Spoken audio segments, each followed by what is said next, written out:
Adam alaihissalam. Asal mula langit dan bumi. Sebelum Nabi Adam diciptakan, Allah menciptakan langit bumi dan segala isinya, mulai dari gunung, laut, tumbuhan, serta hewan. Bintang dan matahari sebagai sumber panas dan bulan sebagai penerang. Langit dan bumi oleh Allah diciptakan dalam waktu 6 hari atau masa. Sedangkan 1 hari atau 1 masa di sisi Tuhan sama dengan 1000 tahun menurut perhitungan manusia. Allah Maha Kuasa apabila menghendaki sesuatu cukup berfirman, kun jadilah, maka jadilah apa yang diinginkannya. Asal mula malaikat, sesudah menciptakan langit dan bumi, maka Allah menciptakan makhluk yang bernama malaikat. Malaikat dibuat dari nur atau cahaya. Malaikat diciptakan sebagai makhluk yang tunduk, patuh, senantiasa berbakti kepadanya, sama sekali tidak pernah durhaka kepadanya. Malaikat tidak mempunyai nafsu, tidak makan dan tidak tidur, tidak melakukan perbuatan dosa, tidak berjenis laki-laki atau perempuan, dan mempunyai alam tersendiri, yaitu alam gaib yang tidak dapat dilihat oleh manusia. Jin dan iblis. Jin dan iblis diciptakan dari api yang sangat panas. Ia mempunyai jenis kelamin laki-laki dan perempuan. Jin ada yang patuh dan ada yang ingkar kepada perintah Tuhan. Jin yang ingkar dan membangkang perintah Tuhan disebut iblis dan setan. Iblis dan keturunannya adalah makhluk yang sangat durhaka dan jahat. Tidak ada kebaikannya sama sekali. Pekerjaan iblis dan setan adalah menggoda manusia agar tersesat dan jatuh dalam lembah dosa. Permintaan iblis untuk hidup di dunia sampai hari kiamat dikabulkan Allah SWT. Sebab dahulu iblis adalah makhluk yang pernah patuh kepada Allah. Jadi perpanjangan umur bagi iblis hingga hari kiamat adalah sebagai balasan bagi kebaikannya di masa lalu sebelum diciptakannya Nabi Adam. Setelah Nabi Adam diciptakan oleh Allah, iblis menjadi makhluk pembangkang, maka ia dikutuk oleh Allah dan diusir dari surga. Asal mula Nabi Adam alaihissalam. Sesudah langit dan bumi, malaikat dan jin atau iblis diciptakan, maka Allah hendak menciptakan makhluk yang akan diperintah untuk mengelola bumi. Hal itu diutarakannya kepada para malaikat. Aku akan menciptakan manusia untuk menjadi pengatur di bumi. Para malaikat mengira lalai dalam menjalankan tugasnya. Maka mereka berkata, mengapa Tuhan menciptakan manusia?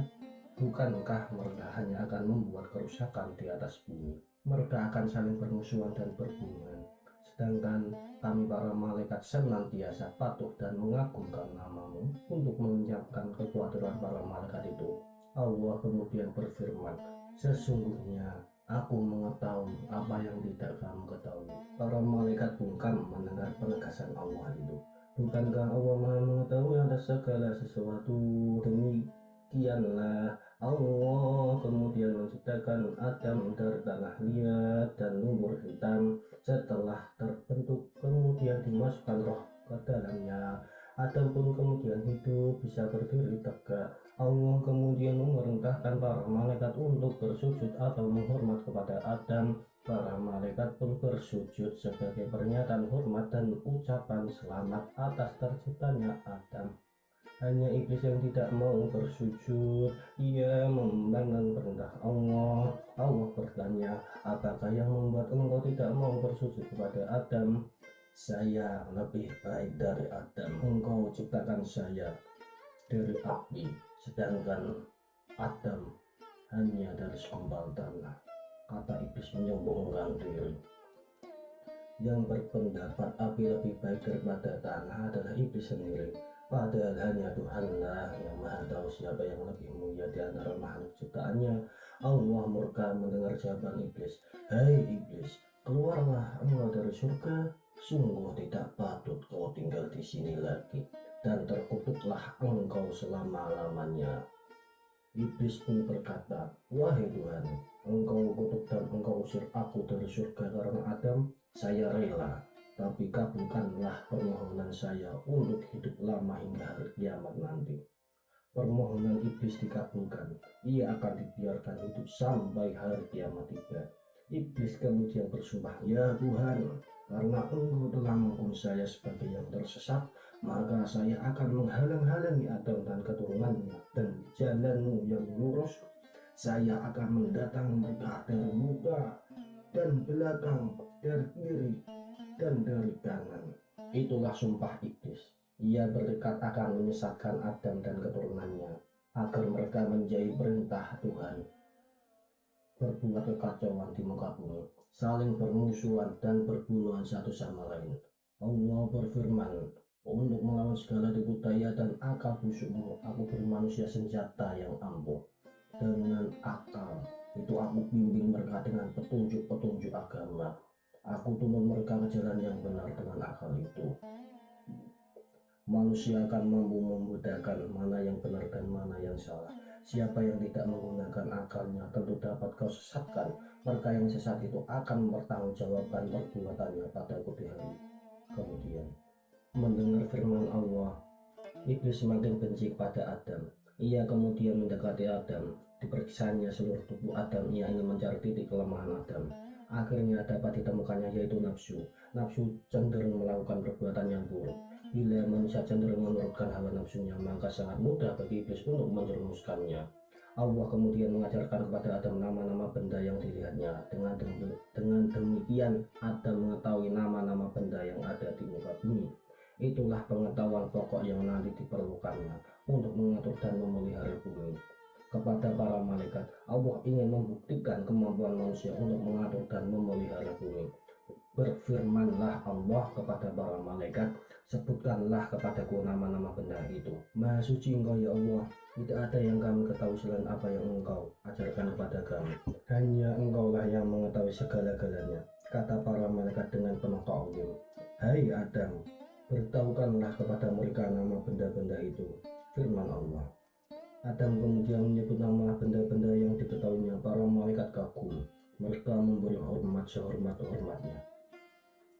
Bukankah sudah kukatakan, aku mengetahui rahasia langit dan bumi.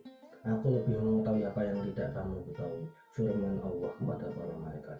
Para malaikat lalu memuja dan mengagungkan Allah. Mereka semakin menaruh hormat kepada Adam. Ternyata Adam telah mengetahui apa yang belum mereka ketahui.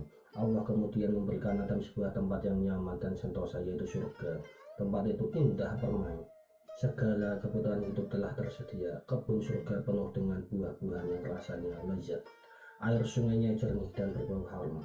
Pohon, tumbuhan, dan rumput seperti ditata rapi, teduh, dan nyaman sekali. Sebenarnya tempat itu sangat menyenangkan. Adam berkeliling menjelajahi kebun-kebun dan taman-taman, tapi ia merasa kesepian karena tidak mempunyai kawan. Diciptakannya ibu umat manusia. Adam merasa kesepian karena tak mempunyai teman atau pasangan. Padahal ia melihat semua binatang yang ada di surga itu hidup berpasang-pasangan. Rasa sepi dan sedih membuatnya letih. Adam pun tertidur pulas di bawah pohon yang teduh. Allah Maha Tahu. Ia mengetahui pola yang tergerak di hati Adam, yaitu ingin mempunyai teman. Maka selagi Adam tidur, Allah menciptakan manusia lagi yang diambil dari tulang rusuk Adam sendiri. Manusia itu lain jenisnya dengan Adam. Ia adalah seorang wanita dan dinamakan Hawa. Ketika Adam bangun dari tidurnya, ia pun terkejut. Adam mengusap-usap matanya. Seakan tak percaya, ia melihat seseorang duduk di sampingnya. Wanita itu indah, cantik, dan menakjubkan. Siapakah engkau? Mengapa berada di sini? Tanya Adam. Dengan tersenyum Hawa menjawab, aku adalah Hawa yang diciptakan untuk menjadi teman hidupmu. Betapa gembira hati Adam mendengar jawaban itu. Ia memuji dan bersyukur kepada Allah yang telah mengabulkan keinginannya, sehingga ia tidak merasa kesepian lagi. Hawa telah ditakdirkan menjadi istri Adam. Sepanjang hari mereka bersukaria di taman surga. Keduanya dapat bersenang-senang sepuas hati. Mereka boleh makan apa saja makanan dan buah-buahan yang tersedia di surga. Hanya satu yang dilarang oleh Allah, yaitu tidak boleh makan buah khuldi. Jebakan iblis. Iblis telah bersumpah untuk menyesatkan Adam dan keturunannya. Ia berdaya upaya agar Adam terusir dari surga. Pada suatu ketika, ia berhasil masuk surga. Kebetulan pada saat itu, Adam dan Hawa sedang merasa haus dan lapar. Iblis datang. sembari berkata, "Hei Adam, tampaknya kau dan istrimu sedang lapar dan haus. Makanlah buah di hadapanmu itu. Lihat warnanya begitu indah dan segar. Baunya pun sangat harum, tentu rasanya sangat lezat." Adam tahu buah di hadapannya memang tampak lain daripada yang lain, tapi buah itu adalah buah larangan. Maka ia tak mau memetiknya. Iblis membujuk Hawa, tapi Hawa juga tak berani makan buah itu. Iblis kecewa dan merasa sakit hati, tapi ia tidak putus asa. Pada suatu saat ia mendekati Adam lagi. Kali ini ia berkata, "Mengapa Tuhan melarangmu makan buah ini? Tak lain agar kalian tidak jadi malaikat. Sebab jika kalian makan buah itu, kalian akan menjadi penghuni kekal surga ini. Percayalah, aku adalah seorang teman yang memberi nasihat baik." Pendirian Adam tidak tergoyahkan. Ia tetap tak mau menurut godaan iblis untuk makan buah khuldi. Pada suatu kesempatan, iblis datang lagi. Ia memilih waktu tepat. Adam dan Hawa baru saja berjalan-jalan keliling surga. Mereka kelelahan. Saat itulah iblis berkata, "Hei Adam, ketahuilah sebenarnya hanya golongan malaikat saja yang boleh makan buah itu. Sebab dengan makan buah itu para malaikat akan mengalami hidup kekal tanpa mengalami kematian." Adam dan Hawa mulai mendengar perkataan iblis. "Kami telah mendengar rahasia Allah sebelum kalian diciptakan," sambung iblis, "bahwa kalian takkan hidup lama, beberapa waktu lagi kalian akan dimatikan. Nah, jika kalian ingin hidup kekal abadi di surga, ini makanlah buah itu. Rasanya sungguh lezat, tak ada duanya di surga ini. Sungguh bodoh jika kalian tidak mau menerima nasihatku ini." Adam dan Hawa mulai tertarik. Iblis meneruskan bujukannya. "Aku bersumpah di hadapan kalian demi Allah, aku sebenarnya hanya memberi nasihat karena aku merasa kasihan pada kalian berdua. Larangan Tuhan itu tak lain adalah supaya kalian tidak bisa hidup kekal di surga ini." Hawa yang terkena bujukan iblis itu berkata kepada Adam. Rupanya ia benar ucapan iblis itu. Ia telah bersumpah dengan nama Allah. Hawa yang lemah hatinya kemudian mengambil pohon buah khuldi dan memetik buahnya. Pada saat itu, Adam dan Hawa sedang merasa lelah, haus, dan lapar. Setelah mendengar ucapan iblis bahwa buah khuldi itu rasanya paling lezat di surga, keduanya pun lupa pada peringatan Allah. Keduanya lalu memakan buah itu. Rasanya memang lezat hingga keduanya lupa pada larangan Allah. Allah mencela perbuatan mereka dan berfirman, "Bukankah aku telah melarang kamu berdua mendekati pohon itu? Dan aku katakan kepadamu, sesungguhnya setan itu adalah musuhmu yang nyata." Adam dan Hawa sangat menyesal. Terlebih setelah memakan buah itu, aurat mereka terbuka. Mereka berlarian ke sana kemari sembari menutup auratnya dengan dedaunan surga. Mereka sangat malu dan takut mendengar firman Allah. Namun akhirnya Adam dan Hawa sadar bahwa mereka tak mungkin dapat menyembunyikan diri dari hadapan Allah yang Maha Tahu. Dengan tertunduk malu, menyesal atas dosa yang telah dilakukan, Adam berkata, "Wahai Tuhan kami, kami telah menganiaya diri kami sendiri dan telah melanggar perintahmu karena terkena bujukan iblis. Jika Engkau tidak mengampuni kami dan memberi rahmat kepada kami, niscaya pastilah kami termasuk golongan orang-orang yang merugi." Adam dan Hawa diturunkan ke bumi. Allah Maha Pengasih dan Maha Pengampun. Taubat Adam dan Hawa diterima, keduanya diampuni. Tetapi atas kesalahan itu mereka harus keluar dari surga yang penuh kenikmatan. Ini sudah sesuai dengan kehendak Allah yang memang menciptakan manusia sebagai khalifah di bumi, sebagai penghuni dan pengatur planet bumi. Maka berfirmanlah Allah, "Demi kemuliaanku, kamu berdua harus meninggalkan surga ini. Kalian akan turun ke bumi yang telah lama terbentang. Di sana segala kebutuhan hidupmu tersedia, tetapi kalian harus bersusah payah, harus bekerja keras untuk mendapatkannya." Selain Adam dan Hawa, iblis juga diusir dan harus hidup di bumi. Jadi Adam dan Hawa akan hidup bersama iblis di bumi. Firman Allah, "Turunlah kalian ke bumi. Di bumi kamu hidup, di bumi kamu mati. Dari bumi itu pula kamu akan dibangkitkan. Di atas bumi kelak kamu dan anak cucumu selalu mendapat godaan dan tipu daya iblis agar anak cucumu celaka dan hidup sengsara. Di sana anak cucumu akan menghadapi perjuangan berat. Dari jenis lelaki akan bersusah payah mencari nafkah untuk keluarga. Dari jenis perempuan akan mengalami kesakitan dikala melahirkan anak. Namun kamu jangan khawatir, kamu dan anak cucumu akan kuberi petunjuk-petunjuk, yaitu ajaran-ajaran agama. Barang siapa mengikuti petunjukku, maka ia akan selamat dari godaan iblis." Demikianlah Adam dan Hawa harus turun dari surga sewaktu diturunkan ke bumi. Keduanya berada di tempat yang terpisah jauh. Konon Adam diturunkan di tanah India, sedang Hawa di tanah Arab. Di bumi mereka harus menghadapi tantangan berat untuk mempertahankan kehidupan. Wajah bumi yang belum tersentuh tangan manusia, keadaannya sangat menyeramkan. Gunung-gunung menjulang tinggi, jurang-jurang terjal menganga lebar. Pohon-pohon raksasa tumbuh berserakan. Binatang-binatang buas, baik yang besar maupun yang kecil, berkeliaran di mana-mana untuk melindungi tubuhnya dari hawa dingin dan sengatan serangga. Adam dan Hawa memakai kulit binatang sebagai pakaiannya.